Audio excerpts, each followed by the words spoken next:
लोगों के मन में ऐसी धारणाएं हैं कि जिस स्त्री के पेट में बच्चा होता है और वो मर जाती है तो चुड़ैल बन जाती है, और चुड़ैल बनाने के लिए चुड़ैल हमेशा वैसी ही स्त्री को पकड़ने की कोशिश करती है।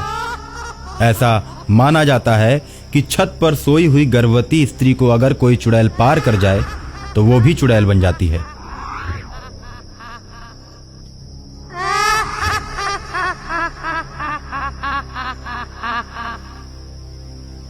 इसीलिए अक्सर लोग वैसी औरतों को घर से बाहर नहीं निकलने देते, क्योंकि रास्ते में भी चुड़ैल ने उन्हें पार कर दिया तो वो चुड़ैल बन जाती हैं।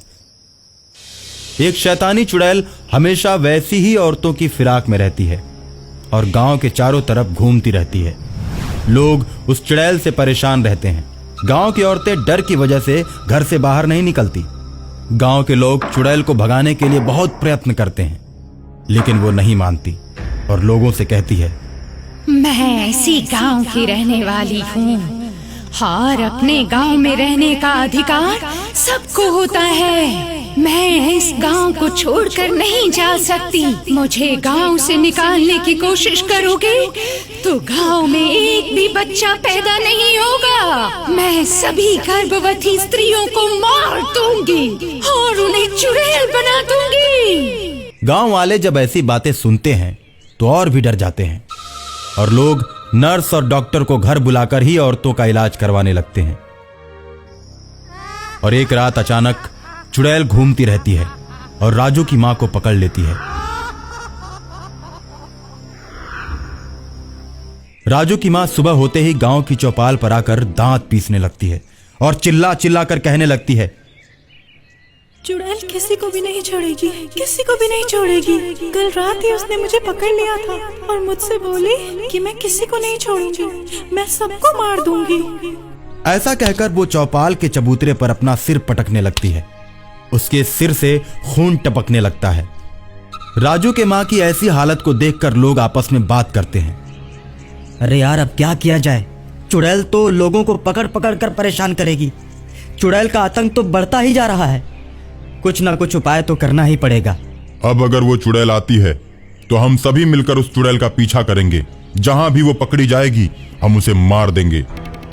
मुखिया की बात से गांव वाले सहमत हो जाते हैं और चुड़ैल का पीछा करने लगते हैं। चुड़ैल उड़ते उड़ते बहुत दूर चली जाती है और कुछ देर में वो गांव वालों की आंखों से ओझल हो जाती है। गांव वाले निराश होकर गांव लौट आते हैं और राजू की मां की बिगड़ी हुई तबीयत को देखकर परेशान हो जाते हैं और उसे मंदिर के पुजारी के पास ले जाते हैं। मंदिर का पुजारी राजू की मां को एक माला देता है और भगवान का प्रसाद खिलाता है। प्रसाद खाते ही राजू की मां के शरीर से चुड़ैल का असर खत्म होने लगता है और वो ठीक हो जाती है। देखो, सावधान ही रहना चुड़ैल से। अब वो पूरे गांव पर हमला करने की बात कह रही है। मैं लोगों को ठीक कर सकता हूं, लेकिन चुड़ैल का अंत नहीं कर सकता, क्योंकि वो मुझसे भी अधिक शक्तिशाली है। अब तो चुड़ैल मुझ पर भी क्रोधित हो चुकी है, इसलिए अब सावधान ही रहना पड़ेगा। राजू की मां ठीक होकर अपने घर चली जाती है। राजू की मां के घर चले जाने के बाद पुजारी गांव में आता है। उस चुड़ैल से मुक्ति पाने के लिए मुझे अपने गुरु के पास जाना पड़ेगा। वही चुड़ैल से हमें बचा सकते हैं। पुजारी मुखिया और गांव वालों को लेकर बहुत दूर जंगलों में जाता है, जहां उसके गुरु साधना कर रहे होते हैं। गांव वालों और पुजारी को देखकर गुरुदेव अलख निरंजन कहते हुए समाधि पर से खड़े हो जाते हैं। तुम लोगों को क्या परेशानी है? मेरे पास क्यों आए हो?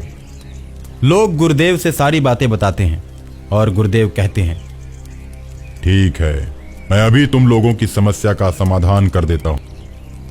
ऐसा कहते हुए गुरुदेव मंत्र पढ़ते हैं और हवन कुंड में हवन सामग्री डालते हैं।